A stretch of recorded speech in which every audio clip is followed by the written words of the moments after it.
Bonsoir à tous. Dans l'actualité ce soir, en finir avec l'inondation à Cotonou, le projet d'assainissement pluvial s'y attelle. Des collecteurs et bassins de retenue d'eau sont notamment prévus. La rédaction s'y intéresse. Justin Poguet nous aidera à comprendre. Célébration de la fête de la Tabaski ce 9 juillet au Bénin. Les fidèles musulmans se sont conformés aux prescriptions religieuses en immolant des moutons, mais avant ils nous ont répondu au rendez-vous de la prière dans les différentes places Idi. À suivre le point de nos reporters. Et puis salon de l'entrepreneuriat numérique et de l'intelligence artificielle organisé à Cotonou. Que retenir des panels notamment sur l'état des lieux de l'intelligence artificielle en Afrique et au Bénin. Quelques participants se sont prononcés. Voilà pour le sommet. Bienvenue si vous nous rejoignez. Descente du préfet de l'Atlantique au marché d'Alada et dans certaines boutiques de vente du ciment et autres produits de première nécessité. Objectif, contrôler le respect des prix fixés par le gouvernement pour atténuer les peines des populations en cette période de cherté. Et vous allez le voir, le constat dans l'ensemble n'est pas réluisant. William Aguiar, Ouensessa Saint-Waimon pour le point. Des clients particuliers dans ce dépôt de vente de ciment. À la vue de ces hôtes spéciales, la tenancière des lieux a très vite rabattu ses portes pour éviter tout contact avec la délégation. Tentative échouée, elle est rappelée sur ses pas. Une démarche suspecte qui pousse à la curiosité. Sur place, plusieurs irrégularités constatées par la délégation. La dame, en nous voyant venir, a fermé ses portes. Parce qu'elle se reproche certainement quelque chose. Et lorsque nous avons commencé, vous avez vu, les prix qui devaient être donc mentionnés, placardés sur la porte, nous n'avons pas vu donc ces prix-là. Ça pose un problème. Elle n'est pas en mesure, n'est-ce pas, de nous sortir dans ces archives une seule facture normalisée. De graves irrégularités au regard de la loi qui lui ont valu une convocation délivrée sur place. Un peu plus loin, le constat semble être acceptable.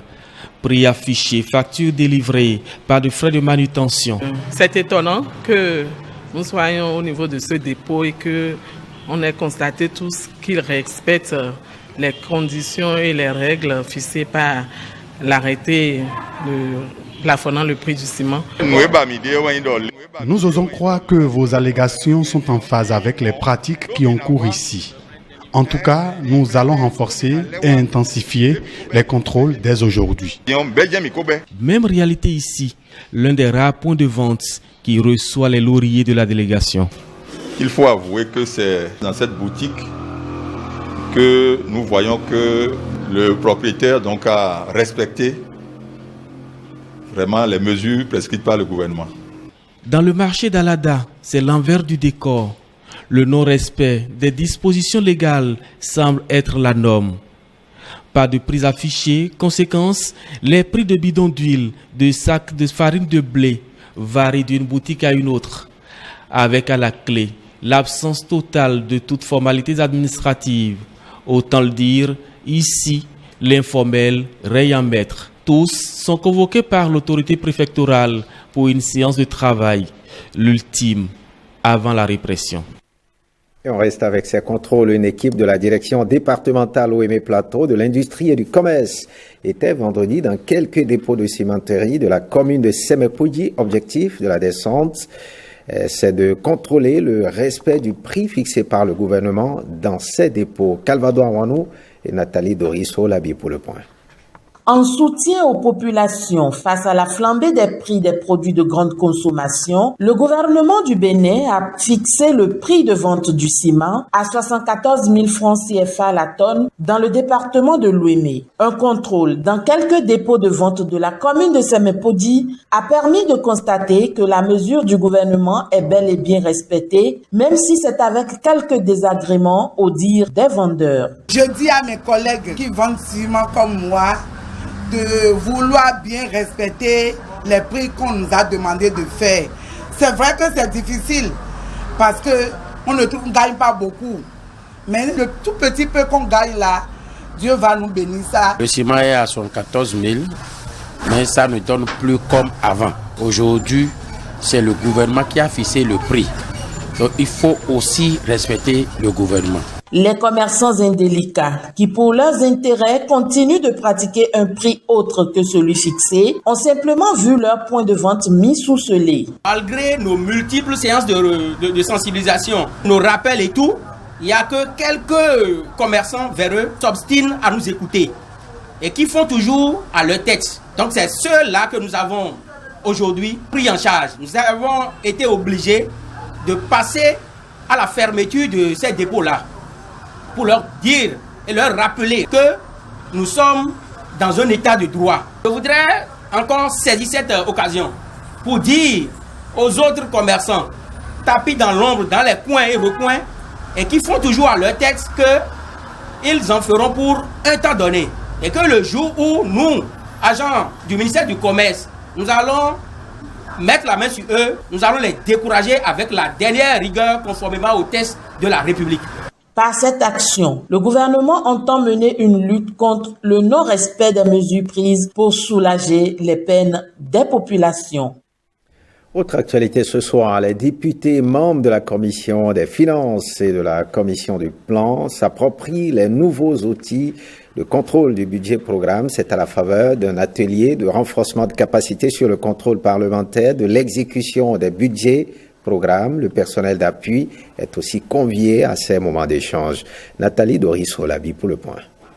Depuis le 1er janvier 2022, la gestion budgétaire en mode programme est désormais une réalité au Bénin. Ce nouveau mode de gestion modifie les approches d'élaboration et d'exécution du budget de l'État en mettant l'accent sur la pluriannualité des politiques publiques. Ainsi, le budget programme constitue un mode de gestion des finances qui vise à insuffler une plus grande cohérence entre les objectifs de développement et la politique d'allocation des crédits, de sorte à accroître l'efficacité de la dépense. L'objectif que nous avons visé, d'abord, est d'informer suffisamment les députés et le personnel d'appui afin qu'ils puissent savoir que la nouvelle méthode de contrôle des budgets, programmes, bien sûr, doit changer comparativement à l'ancienne qui était un budget de moyens.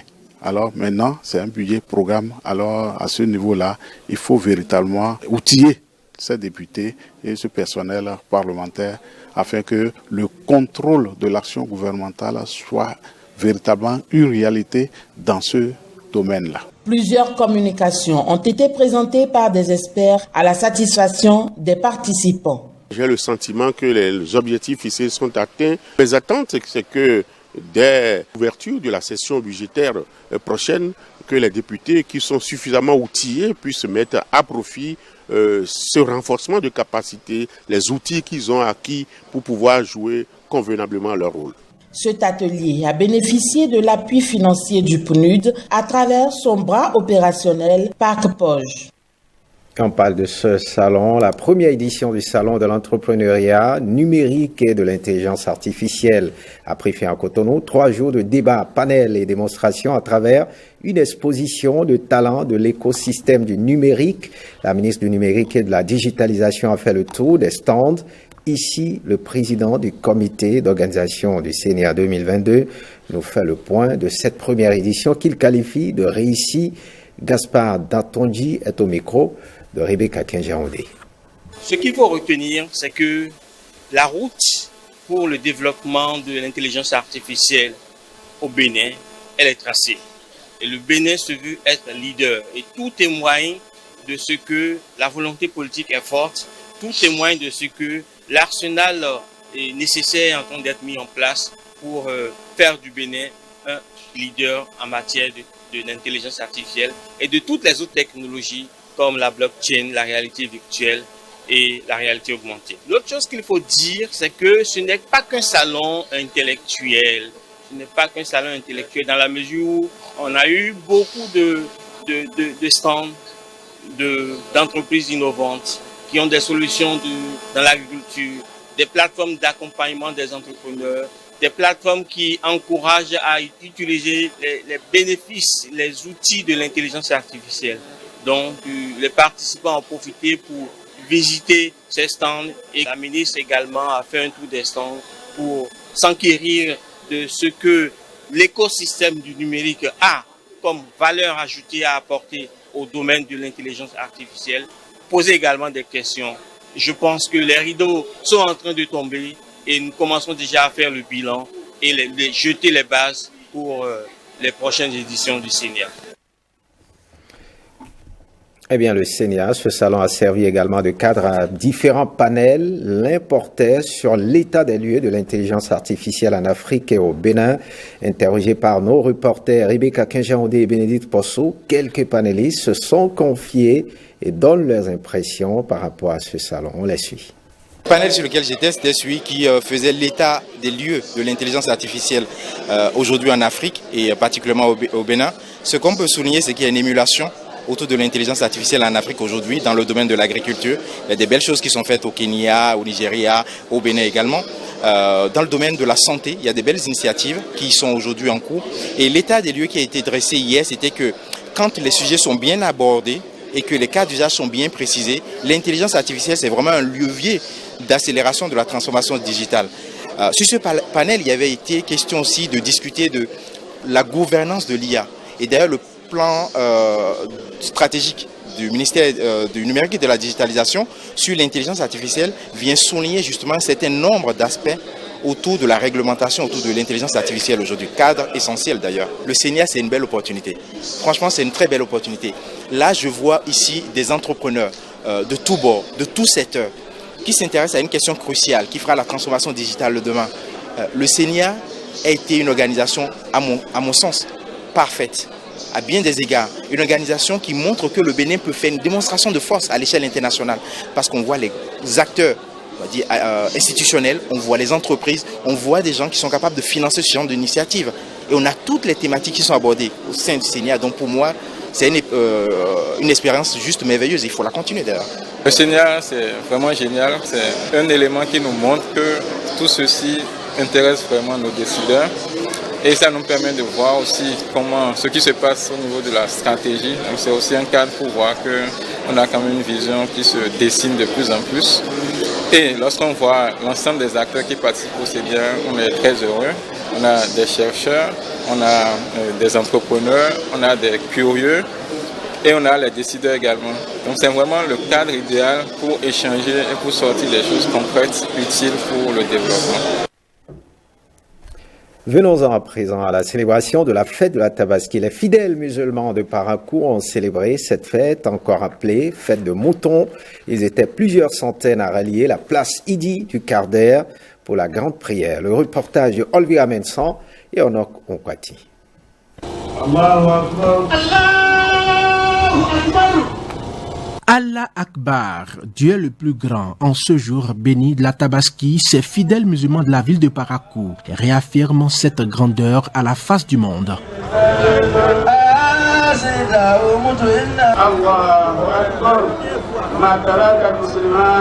L'imam a proclamé d'abord la grandeur et la pureté d'Allah, notre Seigneur, et il a remercié, il a attesté qu'il n'y a pas de divinité en dehors de lui et qu'il n'a pas d'associé. Et il l'a remercié de nous avoir donné ce grand jour. Parés de leurs plus beaux habits et chapelets en main, ils ont prié pour que le Bénin se porte mieux que jamais. Il a demandé à Dieu de protéger notre pays, de l'éloigner de tous les fléaux, surtout de la menace terroriste. On ne peut que remercier Dieu Tout-Puissant et qui nous a permis de voir ce jour. Et nous profitons de l'occasion pour souhaiter bonne fête aux musulmans et aux musulmanes. Et nous profitons de l'occasion pour confier les autorités de ce pays à Dieu. Et ce que nous allons demander à nos frères, c'est de fêter dans la joie et la modération. Jour de Tabaski, jour d'immolation de moutons. En présence des fidèles, l'imam donne le top et la fête peut commencer dans chaque ménage. Direction la Liborie, Kandi précisément les fidèles musulmans de cette ville n'ont pas manqué à leur devoir spirituel de prier ce jour dédié à la célébration de l'Aïd el-Kébir. Dans pluie, crainte par cette temps de pluie n'a pas été au rendez-vous, donnant l'occasion aux musulmanes et musulmans de Kandi de prendre d'assaut la grande place Idi de leur ville pour la prière du grand sacrifice. La Tabaski, Ernest Etegou et Bertrand Dimi y étaient. Suivez. Allahu Akbar. Allahu Akbar. Allah le Tout-Puissant, miséricordieux et grand, infiniment grand et digne d'être adoré. À la grande place Idi de Kandi, les fidèles musulmans le proclament et le confessent en chœur sous l'autorité de Idrissou Sabi Gado, l'imam central de la ville. L'accent a été mis sur l'aspect partage, l'aspect cohésion et puis surtout la paix. Dans le département de la Liborie, cette paix a été quelque peu écornée ces derniers temps. En mémoire des éléments des forces de défense et de sécurité ayant perdu la vie dans l'exercice de leur mission régalienne, on a également prié. Pieuse pensée pour ceux qui sont tombés dans ce cadre et aussi nous sommes solidaires avec ceux qui nous ont permis de célébrer cette fête en toute quiétude aujourd'hui, c'est-à-dire les FDS qui sont sur nos frontières, qui n'ont pas dormi et qui mettent beaucoup d'ardeur, de dévouement. Et autant que nous nous mettons de dévotion ici à prier pour eux et à prier pour toute la nation. Autant que nous sommes, nous devons travailler pour la cohésion, l'osmose au niveau du département pour que nous puissions contribuer aussi à la coproduction de la sécurité. C'est ce à quoi nous invitons nos populations. L'immolation du bélier par l'imam, point d'orgue de l'Aïd el-Kébir, accompli ici à la place Idi, les fidèles musulmans peuvent répéter le geste une fois chez eux. Retour dans la partie méridionale du pays à Toviklen, la fête de la Tabaski a pris une plus belle allure grâce au député Serge Ernest Medewanou. Il a offert des vivres à la communauté musulmane de Ouedogli, une localité de la commune. Les précisions avec Patrick Ayadi. 2 jeunes bœufs et plus de 100 sacs cartons de vivres au profit des fidèles musulmans de Ouedogli dans la commune de Toviklen. Derrière ce geste de générosité, le député Serge Ernest Medewanou. Après vos prières, il ne faudrait pas que le jour qui constitue un jour, un grand jour de joie pour vous, qui est de la tristesse dans une famille. C'est pourquoi je viens ici pour que toutes les familles musulmanes de Ouedogli de Toviklen aient effectivement la manifestation de la réjouissance. Je vous prierai de vraiment prier pour celui qui dirige le Bénin aujourd'hui, le président Talon, pour tout ce qu'il fait. C'est un geste qui est venu à point nommé. Le moment est un peu criard et tout le monde est en train de parler de la cherté de la vie. Et il est venu pour soulager plus de 100 familles. Nous manquons le mot pour lui dire merci. Allah, le Tout-Puissant, le remercie de notre part et le bénit davantage. Grâce à l'altruisme de l'élu de la 12e circonscription électorale, la fête de l'Aïd el-Kébir a déjà eu lieu. Même faveur ici dans le littoral. Tôt ce matin, les fidèles étaient à la place Idi pour des moments de prière et de bénédiction. À la place Idi, à Papa PK3, le ministre d'État Abdoulaye Biochane était de la partie Gilles Dansou et Ouensessa Sanwaïman pour le point. Place Idi à Kwakwa PK3. La prière de l'Aïd el-Kébir est dirigée par l'imam Ibrahim Ousmane de la mosquée centrale de Cotonou. Les fidèles musulmans sont venus rendre grâce à Allah Dieu Tout-Puissant. La Tabaski, jour de communion et de prière, est aussi un moment privilégié de partage. J'ai fait appel à un enseignement du prophète Mohammed sallallahu alayhi wa sallam, à qui les compagnons ont demandé quel serait leur mérite, leur récompense sur l'immolation de cette bête. Le prophète les a répondu par inspiration divine que vous aurez sur chaque poil que contient chaque bête que vous avez immolée, vous aurez une récompense. Allez-y alors comptez le nombre de poils qui se trouvent sur chaque bête et revenez-moi veut dire le nombre que vous avez vu. Ce qui veut dire que les bénédictions qui vont nous échoir sur cette immolation sont incommensurables. Plusieurs personnalités sont venues assister à la prière et remercient Allah Dieu Tout-Puissant. Je veux d'abord saluer l'imam, le remercier pour le sermon qu'il a fait tout à l'heure, qui nous rappelle le sens de la fête, de la célébration que nous observons aujourd'hui. qui est le sacrifice suprême que un homme, et à l'époque, le prophète Ibrahim, a fait. Et c'est ce sacrifice-là qui nous est rappelé, en même temps qu'il nous rappelle le sens du partage qui doit nous animer un jour comme celui-ci. J'ai eu des échos depuis la Mecque que les pèlerins béninois ont été les meilleurs logés cette année. Ça, je voulais féliciter le gouvernement et le remercier en profitant de cette fête pour lui dire tout le remerciement de la communauté musulmane du Bénin en entier. L'immolation d'un bélier reste un autre temps fort de cette prière. Autre célébration au 9 juillet, date de célébration de la Journée internationale de la destruction des armes légères et de petits calibres face aux conséquences de la prolifération de ces armes sur tous les continents.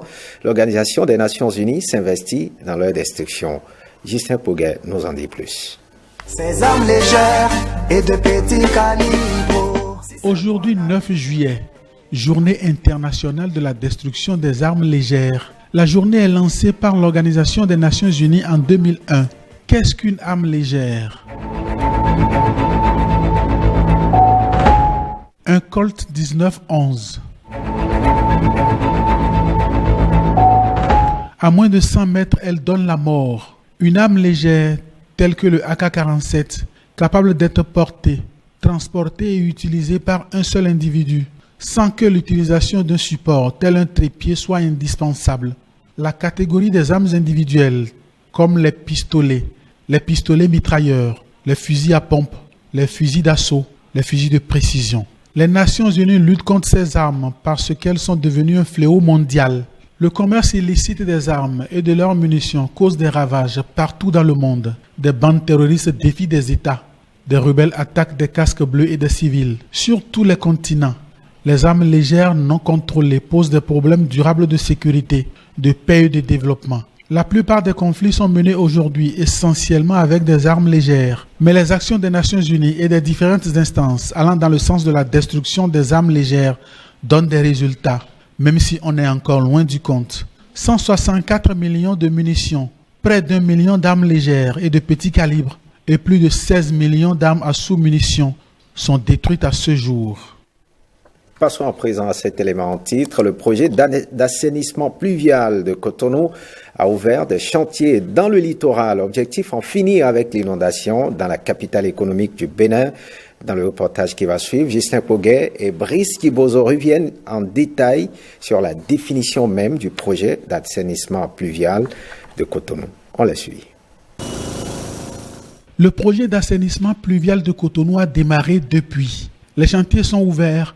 Ouvriers et ingénieurs sont à l'œuvre. Sur l'axe Carrefour Ciné-Concorde Sacré-Cœur à Akpakpa, dans les rues du quartier Setovi, et à Godomé, sur l'axe qui longe les lignes électriques haute tension. Par des travaux, le gouvernement avait réduit le phénomène d'inondation et ses conséquences. Le taux d'avancement, le taux d'exécution physique tourne autour de 20% environ. Le projet d'assainissement pluvial de Cotonou prend en compte les arrondissements 3, 4, 6, 9, 10 et 13 de la ville. Le projet se présente comme un projet de grande ampleur. Linéaire de collecteurs primaires à construire, 46 km. Linéaire de collecteurs secondaires et caniveaux, 90 km. Linéaire de voiries connexes à aménager, 49 km. Nombre de bassins de rétention à aménager, 7. Les travaux durent 3 ans. Coût total, 264 milliards. Presque 50% de ce qui est fait en la matière au Bénin depuis 1960. Signe de l'engagement ferme d'un gouvernement qui veut vaincre l'inondation et soumettre les eaux de Cotonou. Des aires de promenade sont prévues, parcs urbains, espaces verts, bancs publics. Rendez-vous en 2025 pour revisiter une ville de Cotonou toute belle, toute assainie, toute verte. L'actualité politique à présent, prélude aux élections législatives du 8 janvier prochain, le bureau politique du parti FCBE effectue une tournée nationale de mobilisation et de fidélisation des cellules de base. Lénaïk Agwazao et Jules Akoiko ont suivi l'étape de Godomé. Regardez. À l'appel du bureau politique de leur parti, les militantes et militants FCBE de Godomé répondent ici présents. Cette rencontre est synonyme de mobilisation. L'enjeu aujourd'hui, c'est les législatives de 2023. Il y a de ces mauvaises langues qui distillent à travers le pays, qui distillent dans notre population que FCBE n'irait pas à ces élections, que le parti FCBE ne serait pas en mesure d'avoir les 10%. Je nous exhorte au courage, à l'union, à la consolidation des bases, de nos bases. Godomé représente un important grenier électoral. Les cellules de base promettent d'œuvrer pour le ralliement des indécis à la cause du parti. Nous devons, à compter de cet instant même, être en ordre de bataille dans nos différentes localités. Nous devons taire les petites querelles et occuper constamment le terrain.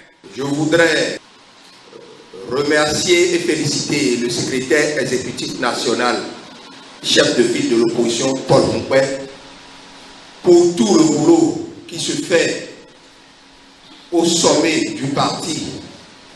Vous savez tous que la mission n'est pas facile. Conduire un parti d'opposition, c'est pas chose facile.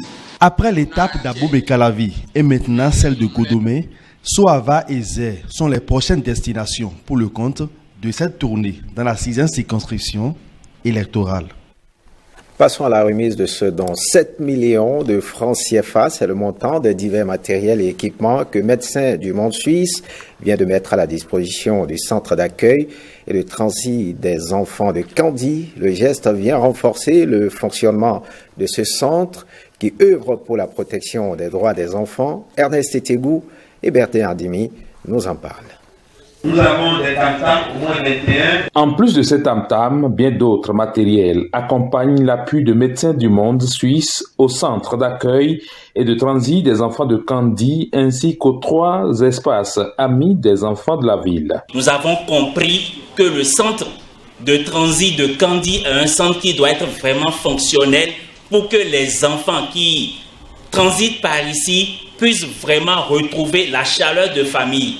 Le geste de ce jour n'est qu'une action parmi une série d'efforts passés et futurs dans le cadre du renforcement de notre partenariat avec le ministère des Affaires sociales et de la microfinance en matière de protection sociale et de lutte contre les inégalités. C'est pourquoi je souhaite vivement que cet équipement contribue à renforcer le système local de prévention des violences et de protection des enfants. La prévention des violences et la protection des enfants, le centre d'accueil et de transit des enfants de Candie en fait une lutte permanente. Au nom de Madame le ministre des Affaires sociales et de la microfinance et en mon nom propre, je vous adresse mes sincères remerciements pour votre attention et votre accompagnement soutenu aux côtés des couches les plus vulnérables du département de la Liborie. Nous remercions l'ONG Médecins du Monde pour ce don. Nous, les enfants en situation difficile de la Liborie, que Dieu vous comble au-delà de vos attentes. Pour ce qui nous concerne, au niveau de la préfecture de Candie, on ne va pas se prier pour être aux côtés de ceux qui initient ou ceux qui enclenchent de si belles actions. Au carrefour entre l'action humanitaire et la santé publique, Médecins du Monde œuvre pour améliorer l'accès à la santé des plus vulnérables et pour réduire les inégalités. Son intervention à Candie dans la Liborie comme ailleurs au Bénin en est d'ailleurs une parfaite illustration.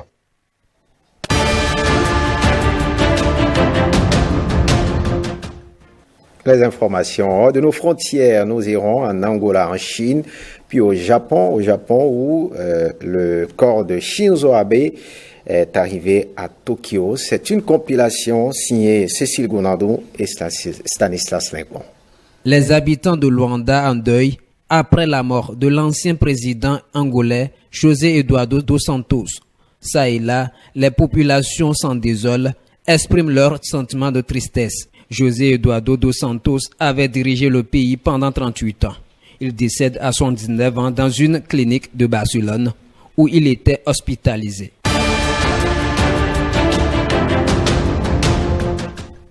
La dépouille de l'ancien premier ministre japonais Shinzo Abe, assassiné par balle vendredi en plein meeting politique, est arrivée ce samedi à Tokyo. En début de l'après-midi, un corbillard se dirige vers la résidence du défunt. Des images diffusées par les télévisions ont montré des dirigeants du Parti libéral-démocrate PLD de l'ancien Premier ministre vêtus de noir et alignés en signe de respect.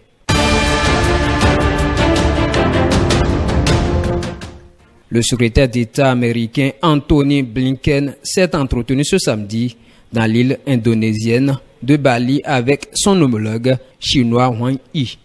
Il l'a mis en garde à propos de Taïwan. Blinken a également demandé à son homologue chinois de prendre ses distances avec Moscou et de condamner l'agression russe contre l'Ukraine.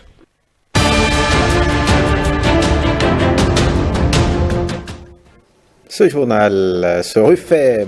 Merci de l'avoir suivi. Prenez le rendez-vous de 23h30 avec William Choki. Bonne suite des programmes sur le RTB. Bon week-end à tous et à toutes.